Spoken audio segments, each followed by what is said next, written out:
కాణిపాక వరసిద్ధి వినాయక స్వామి వారిని రాష్ట్ర హోంమంత్రి వంగలపూడి అనిత దర్శించుకున్నారు. స్థానిక ఎమ్మెల్యే మురళీమోహన్, జిల్లా ఎస్పీ తుషార్ డూడి, చైర్మన్ మణినాయుడు, స్థానిక అధికారులు, నాయకులు వారికి రాజగోపురం వద్ద ఘన స్వాగతం పలికారు. అనంతరం స్వామివారి ప్రత్యేక దర్శన ఏర్పాట్లు కల్పించారు.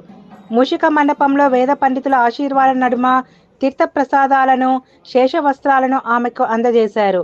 అనంతరం ఆమె మాట్లాడుతూ స్వామివారిని దర్శించుకోవడం ఎంతో సంతోషంగా ఉందని, భక్తుల సౌకర్యార్థం ఆలయంలో భద్రతా ఏర్పాట్లు చాలా మెరుగుగా ఉన్నాయని, సీసీ కెమెరాలను ఏఐ అనుసంధానంతో దొంగలను గుర్తిస్తున్నారని తెలిపారు.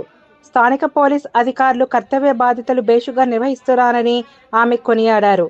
అవినీతి రహిత పాలన అందించడం లక్ష్యంగా రాష్ట్ర ప్రభుత్వం పనిచేస్తుందని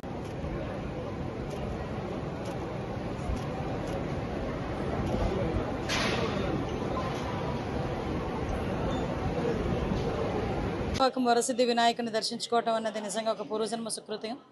ఈరోజు ఈ కార్యక్రమానికి, ముఖ్యంగా ఈరోజు దర్శన కార్యక్రమానికి నేను కుటుంబ సమేతంగా ఇక్కడికి రావడం జరిగింది.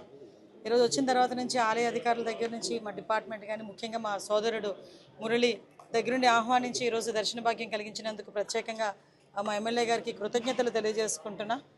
ముఖ్యంగా మనకు తెలుసు, కాణిపాకం వరసిద్ధి వినాయకుడు అంటేనే ప్రమాణాలకి మారుపేరు.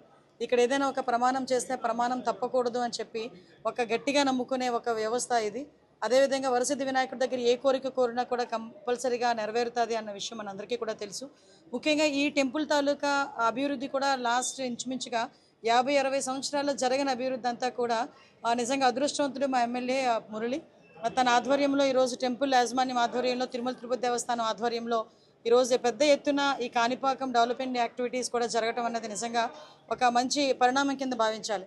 ఎందుకంటే ఈరోజు డైరెక్ట్గా గౌరవ సీఎం గారి ఆదేశాల మేరకు డైరెక్ట్గా ఒక ఫ్లైఓవర్ ఏర్పాటు చేయడం కానీ, ఈరోజు టీటీడీ వాళ్ళు ఇచ్చిన మనకి 25 కోట్ల రూపాయలు పెట్టి ఒక మనకి కళ్యాణ మండపాలు కట్టడం కానీ, ఆల్రెడీ టెంపుల్ దగ్గర నుంచి ఒక 15 కోట్ల రూపాయలు పెట్టి సుమారుగా 100 గదులు నిర్మాణం జరగటం కానీ, అంటే ఓవరాల్గా కాణిపాక దేవాలయానికి వచ్చే భక్తులకి ఎటువంటి ఇబ్బందులు కలగకుండా చూసుకునే బాధ్యత కూడా ఇక్కడ దేవాదాయ శాఖ అధికారులు, అదేవిధంగా పోలీస్ సిబ్బంది అందరూ కూడా చూసుకుంటున్నారు.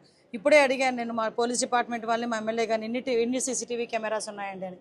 సుమారుగా 190 సీసీటీవీ కెమెరాస్ పర్యవేక్షణలో ఈరోజు కాణిపాకం దేవాలయం కూడా ఉంది.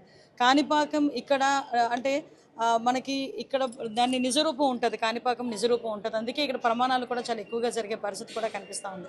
ఈ టెంపుల్ని అభివృద్ధి చేసుకోవాల్సిన బాధ్యత మనందరి మీద ఉంది. గౌరవ సీఎం గారు కూడా ప్రత్యేకంగా దృష్టి పెట్టి ఈ టెంపుల్కి వచ్చే భక్తులు కూడా ఎక్కడ ఇబ్బంది పడకుండా చూసుకునే బాధ్యతతో పాటు భద్రతా ఏర్పాట్లు కూడా అంతే కట్టుదిట్టంగా చేయడం జరిగింది.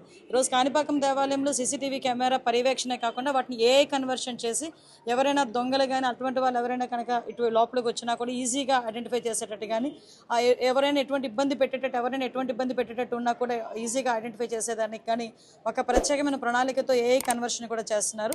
ఓవరాల్గా వరసిద్ధి వినాయకుని తాలూకా అనుగ్రహం రాష్ట్ర ప్రజలందరి మీద కూడా మనస్ఫూర్తిగా ఉండాలని నేను మనస్ఫూర్తిగా కోరుకుంటూ సెలవు తీసుకుంటున్నాను.